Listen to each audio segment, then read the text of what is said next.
बिस्मिल्लाहिर्रहमानिर्रहीम। अस्सलाम वालेकुम दोस्तों। आजकल हर कोई ये सोच रहा है कि रुपया क्यों गिरा और महंगाई क्यों हुई। आज की वीडियो में 3 फैसलों का जिक्र करूंगा जिसके बायस मुआशी मुश्किलात दो चंद हो गई, डॉलर आसमान से बातें करने लगा और महंगाई कंट्रोल से बाहर हो गई।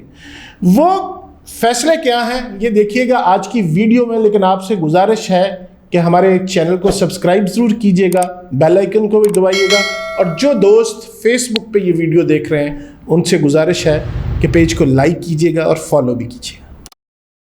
दोस्तों, जैसे मैदान जंग में लड़ाई अपने खौफनाक असरात छोड़कर जाती है, वैसे ही कुछ हुक्मरान के नशात आफरी अहद भी अपने पीछे तल्ख यादें छोड़ जाते हैं। ऐसे हुक्मरान अवाम के दिलों में नई उमंगों की कंदीलें रोशन करने आते हैं और एहतमाम पर पंचक्की के पत्थरों की तरह गम के गहरे पानियों में फेंक जाते हैं, मगर हकीकत यह है कि उसका एहसास भी महज उन्हें होता है जो गैर जानबदार हों, अच्छे बुरे और सच झूठ में तमीज़ करना जानते हों, किसी की अंधी तकलीद करते हों, न किसी की बेजा नफ़रत में मुब्तला हों। और इसी के बारे में मुस्तफ़ा खां का शेर है कि इतनी न बड़ा पाकिए दामन की हक़ायत, इतनी न बड़ा पाकिए दामन की हक़ायत, दामन को ज़रा देख, ज़रा बंदे कबा देख। इमरान खान इक़्तिदार में आए और कोई काबिल रश काम किए बिना चले गए, मगर दमे रुखसत उन्होंने ऐसा बयानिया अपनाया जिससे उनके पैरोकारों के दिलों में मोहब्बत जवान होती गई और आखिर में एक बयानिया की सूरत में बड़ी तहरीक बन गई। खान साहब ने जो कहा उनके पैरोकारों ने मनोअन मान लिया। उन्होंने जिसके खिलाफ नारा लगाया लोगों ने भी उसके पर इल्ज़ामात की बारिश कर दी। इमरान खान ने जिस तरफ नागवारी से देखा उनके वर्कर्स ने पत्थर उठा लिए, मगर किसी ने भी इमरान खान से उनकी हुकूमत की कारकर्दगी के बारे में सवाल नहीं किया। 3.5 साल की कहानी एक तरफ, मगर आखिरी 2 माह में इमरान खान ने मईशत के साथ जो किया, यानी इमरान खान ने, उसकी हुकूमत ने या उसके मईशतदानों ने जो कुछ किया वो किसी तौर पर भी भुलाया नहीं जा सकता। जाहिर है उनके मशीरों ने किया, इमरान खान साहब खुद तो वो नहीं कर रहे थे। उनके मोहब्बत करने वाले ये सोचते होंगे कि मैं डायरेक्ट इमरान खान पे ये इल्ज़ाम लगा रहा हूँ। मेरा मतलब है कि उन्होंने जिन लोगों को चुना, उन्होंने जो कुछ किया उसको भुलाया नहीं जा सकता। उन्होंने जाते जाते मईशत की चूल्हे हिला दी, मगर दुख यह है कि किसी को कोई एहसास है न कोई मलाल। आइए बारी बारी उन 3 फैसलों का, जिसका मैंने शुरू में कहा, तज़किरा करते हैं जिसके बाद मायशी मुश्किलात दो चंद हो गई। डॉलर आसमान से बातें करने लगा और महंगाई कंट्रोल से बाहर हो गई। नंबर 1, जनवरी 2022 में इमरान हुकूमत ने IMF से मुआहिदा किया और लगभग $1 अरब की किस्त वसूल की। इस मुआहिदे के तहत हुकूमत ने IMF की 5 शराइत तस्लीम की। उसमें पहली शर्त यह है कि पेट्रोलियम लेवी को हर माह 4 रुपये बढ़ाकर 6 महीनों में 30 रुपये तक किया जाएगा। नंबर 2, जनरल सेल टैक्स की छूट ख़त्म की जाएगी और हर शोबे में मसावी तौर पर 15% टैक्स आयद किया जाएगा। नंबर 3, बिजली के नर्ख बढ़ाए जाएंगे। नंबर 4, तरक्याती बजट पर 200 अरब रुपए का कट लगाया जाएगा। नंबर 5, स्टेट बैंक को खुद मुख्तारी दी जाएगी। PTI हुकूमत ने फरवरी के पहले हफ्ते में $1 अरब की किस्त तो ले ली, मगर मुआहदे पर जुज़वी तौर पर अमल किया। हुकूमत ने 28 फरवरी को पेट्रोल, डीजल और बिजली की कीमतें कम कर दी। हुकूमत को शायद अंदाज़ा नहीं था कि IMF के साथ मुआहदे की पासदारी न करने का मतलब क्या होता है।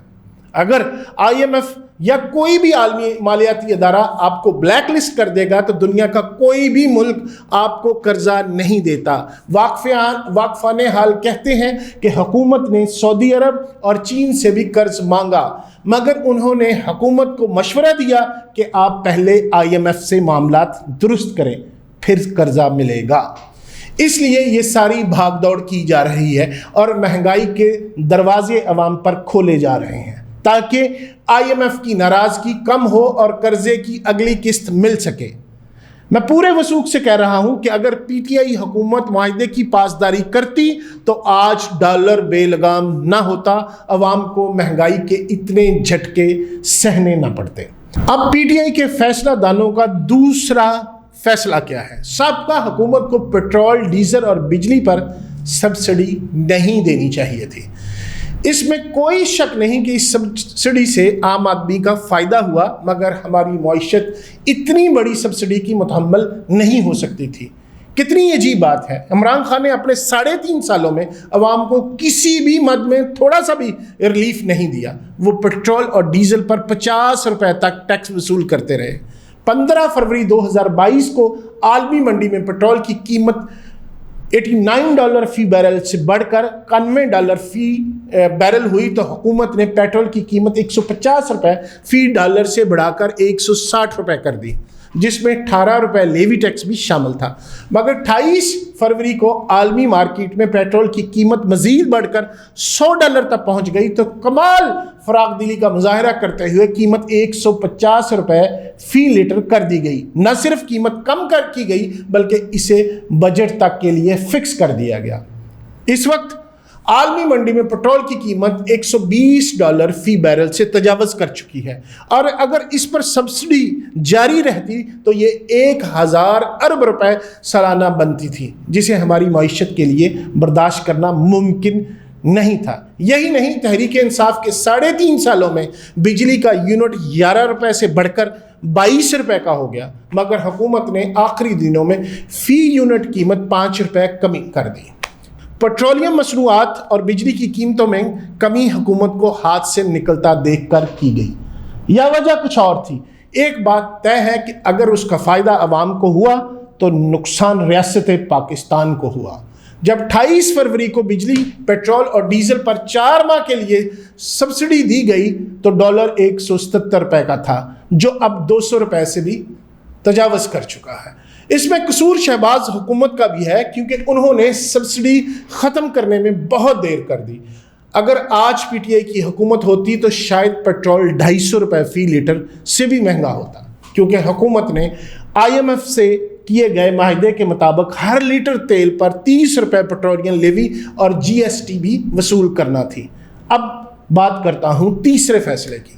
رواں مالی سال میں ترقی کی شرح 5.97% بتائی گئی ہے۔ معیشت کی اس گروتھ پر خان صاحب پھولے نہیں سما رہے اور اپنے فالوورز کو بتا رہے ہیں کہ ان کے عہد میں معاشی ترقی کی شرح بہت زیادہ تھی، مگر افسوس وہ یہ نہیں بتا رہے یہ گروتھ کیسے حاصل کی گئی اور یہ معاشی ترقی پائیدار تھی یا وقتی۔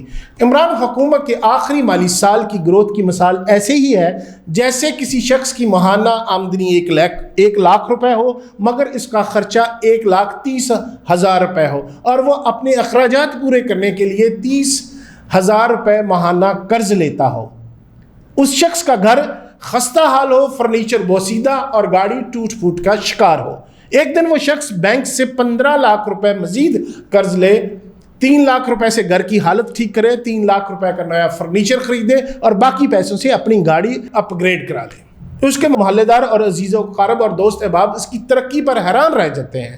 انہیں سمجھ نہیں آتی کہ آخر چند دنوں میں اس شخص نے اتنی ترقی کیسے کر لی۔ اس شخص پر کیا بیت رہی ہے یہ تو وہی جانتا ہے۔ پہلے اسے اپنے ماہانہ اخراجات پورے کرنے کے لیے صرف 30,000 روپے ادھار لینا پڑتے تھے، مگر اب اسے بینک کی قسطیں دینے کے لیے ہر ماہ مزید 40,000 روپے کا بندوبست بھی کرنا پڑتا ہے۔ دنیا کی نظر میں وہ شخص ترقی کر رہا ہے، مگر آپ خود فیصلہ کریں، اس شخص نے ترقی کی ہے یا خود کو مزید مصیبتوں میں الجھا لیا ہے۔ معاشی حالات کا بریک بینی سے تجزیہ کیا جائے تو یہی حال پی ٹی آئی حکومت نے معیشت کے ساتھ کیا۔ وہ قرضے لے کر درآمدات بڑھاتے رہے، جس سے معیشت میں وقتی ابال آیا اور ترقی کی شرح 5.97% پر چلی گئی۔ صرف مارچ کے مہینے میں $5 ارب سے زائد کی درآمدات کی گئی، جس کے باعث زرعی مبادلہ کے ذخائر $22 ارب سے کم ہو کر 1 اپریل کو $17 ارب رہ گئے، جس کا فوری نقصان یہ ہوا کہ تجارتی خسارہ تاریخ کی بلند ترین سطح پر چلا گیا۔ ملک میں ڈالرز کم ہونے سے روپے کی قدر گر گئی تو حکومت کو شرح سود بڑھانا پڑی۔ اب شہباز حکومت نے بھی اپنے پیش رو کی پیروی کی ہے اور یہی کچھ کر رہے ہیں جو عمران حکومت نے کیا ہے۔ اللہ تعالیٰ پاکستان کا حامی و ناصر ہو، اور پاکستان کے عوام کے لیے اور پاکستان کے لیے جو مشکلات آ رہی ہیں، اللہ تعالیٰ اپنے حبیب کے صدقے اس کو دور فرمائے، آمین۔